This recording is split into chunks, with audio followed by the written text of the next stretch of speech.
So I've had the Elegoo Mars 3 for a couple of months now, and I think it's about time I did my review. A few of you have been asking for this, and after my first initial hands-on impressions, I was really excited to try this out. So this is coming from the perspective of somebody who prints off a lot of wargaming and role-playing miniatures, so if that's what you're in the market for and that's what you're looking to print, then make sure you watch to the end. So if you're not familiar with what the Elegoo Mars 3 is, basically it's their budget-friendly printer, although I say that quite loosely because it is still relatively expensive. It comes in at around about £300 or $300, and there's often deals that you can get on it as well, which bring it down to either that price or a little bit cheaper, so it's always worthwhile having a look to see what's coming up. It also has a 4K screen, and it comes in at a really nice size as well. So it's that sort of in between some of the older Mars Pro models and something like the Saturn. So if you don't want to go all out and have an absolutely massive build plate, then this could be the thing for you. But it also has a large enough build plate to get a decent amount of miniatures on there. So first up, let's kick it off with the pros and the things I really like about this machine.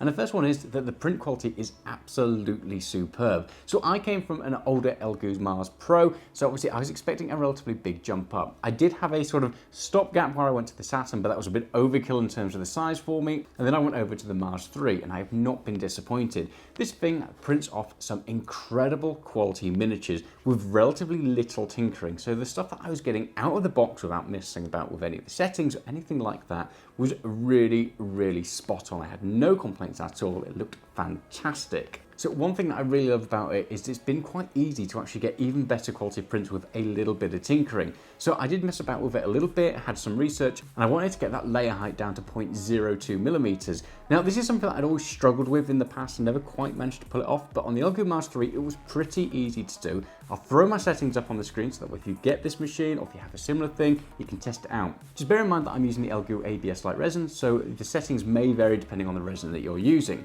However, these settings that I'm using get me really fantastic results, and at first I wasn't too sure how much of a difference it would make, but printing off at that 0.02 millimeter layer height makes a huge difference. In terms of the smoothness, you don't see a lot of those layer lines. I've got one up here now for you to have a look at where you can see the scales on her back, and on the older 0.05 millimeter layer height you can just see some of those layer lines in there. It's not massive, especially once you put some paint on there, but on the 0.02 you just kind of get a much smoother finish. And bear in mind, it does take more time to print it off, and this video isn't about 0.02 versus 0.05, but on the Mars 3 it was so easy to pull off without having to do too much tinkering. So the quality is superb. You can print off such a huge range of miniatures with the Elegoo Mars. So straight off, without even watching any of the rest of the video, if you're in the market for something that's going to print off some really fantastic looking miniatures, this printer absolutely nails it. The next thing is it prints off ridiculously fast as well. So my old Mars 3 had an older type screen on there, and it just took forever to print off. With the newer screen that's in the Mars 3, it just gets things off so much faster. I don't have to wait around, even when I'm printing off at a higher quality. So I've really enjoyed that. I'll often print off a full plate of miniatures in about 4 hours, obviously depending on their height, but for the most part, for your standard sort of like infantry miniatures, it's about 4 hours to get a full print off.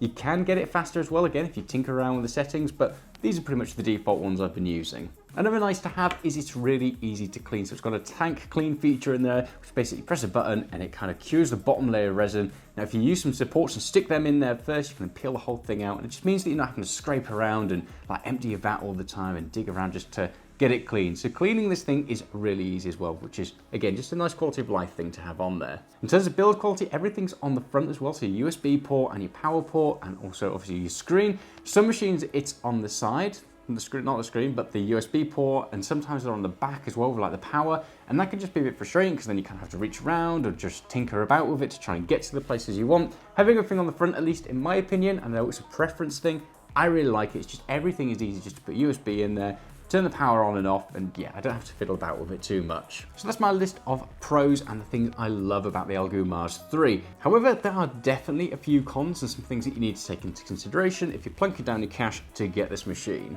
Now, the first one is the build quality isn't quite up to that Elegoo standard or what I expect from Elegoo machines. The Mars Pro, tried out the Saturn, I've used their wash and cure machine, and all of these things feel like they're just heavy, substantial, they're made of metal.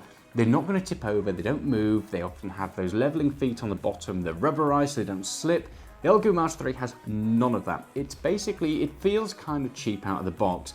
It's lightweight, it's made of plastic, and the feet on the bottom are these like kind of plasticky feet, and you can't level them, so that way you have to mess about kind of getting things under there if you want to get everything absolutely level. It also means it's easier to knock about, so if you knock it on a table and it's not on a rubber mat, then there is a chance it's going to slide off, and obviously it does feel a little bit top heavy, once all the plate and everything is extended to the top. On the same subject of the build quality, the vat also has these sort of like screw bolts that you take completely out to remove the vat. On other machines that I've used, they kind of rise up slightly and then you slot them that back in and then you kind of tighten them back in. But with this one, because you take them out all the way, there is a chance you will forget to put them back in once you've cleaned your vat or your screen or anything like that. Now, most of you probably sat there going, well, no, you could just be sensible and remember to put them in. And you'd think that, but I did forget once and I came back to check my print and the vat was extended above the screen. Luckily, it didn't fall off during the print because that could have caused a broken screen. But I do wish they were kind of fastened in there so you don't forget to put them back. Definitely learned my lesson, but it's one to watch out for because it might happen to you. Again, it's a quality of life thing. It's not a game breaker at all, but it's just something to consider. Another quality of life thing, and this one's actually quite annoying, is that the vat doesn't have that sort of like spill filter hole thing in one of the corners. A lot of vats do have that, and it just means that the resin kind of goes into that bit and pours nicely down one corner and back into the bottle or back into your funnel or whatever when you're trying to clear it all out. This doesn't have it, so all the resin kind of just goes to that corner and starts spilling over and slightly to the side. And you have to be really sort of slow and careful, otherwise it's going to go everywhere. It would have been really nice to have that spill hole. I don't know why they didn't put it in there, it's just a bit weird. And the final thing I dislike about it is the resin splashes all over the guard inside of it. I have no idea why. My lift speeds are relatively slow. It has the same problem that the Elegoo Saturn had as well. Never had it on my Mars Pro previously, but something funky is happening in there. So there is a bit of resin splash. You kind of have to get inside of it, give it all a good clean up, because otherwise it's going to go over and eventually build up and potentially destroy your machine. So my list of cons is relatively short, and the vast majority of those are quality of life things and their preference things as well. Some people might really like the fact it's lightweight. Some people might not be bothered at all about the screw bolts because you have a decent memory, unlike me. So like I said, they are quality of life and preference things. With the lightweight thing, and I guess I suppose, in my opinion, lower build quality stuff, that helps them to bring down the budget. Because ultimately you've got this 4K screen in there and this amazing printer that prints off some fantastic stuff. So I suppose it would be more expensive. Hopefully, when they bring out a Mars Pro 3 or whatever they come out with next, that will have that higher build quality, just feel a little bit more impactful and everything else, but I guess we'll have to wait and see. So is it worth buying if you are a wargamer or if you're looking to print off some miniatures for role-playing or anything like that? Well, the answer, in my opinion anyway, is absolutely yes. I love this machine. Now, full disclosure, the first one that I purchased was faulty. It had an issue where the build plate would always go past home. Well, not always, but 50% of the time. Apparently, when I looked into it, it was something to do with the board. It would need replacing. And luckily, I was in my time to get it exchanged, so I did. I've had zero problems with the second unit, but just something to maybe consider. It's not been an issue with this one, but I did have it with the first one. But yeah, this machine is amazing. For the price, the decent screen, so you get that 4K screen, you get decent build times, it prints off amazing quality. I have absolutely no complaints with this. It does come with a few quality of life issues there, which I wish were ironed out, but at the end of the day, they do not have too much of a negative impact. I've loved using this machine for the past 2 months. I've had to do relatively little maintenance, and the stuff that I have had to do has been very quick and easy to do. Things like changing the FEP out and the standard stuff that you get using a resin 3D printer. If you're in the market for something like this for wargaming, for role-playing, for all of your miniatures, yes, pick it up. I don't think you can really, again, in my opinion, get much better.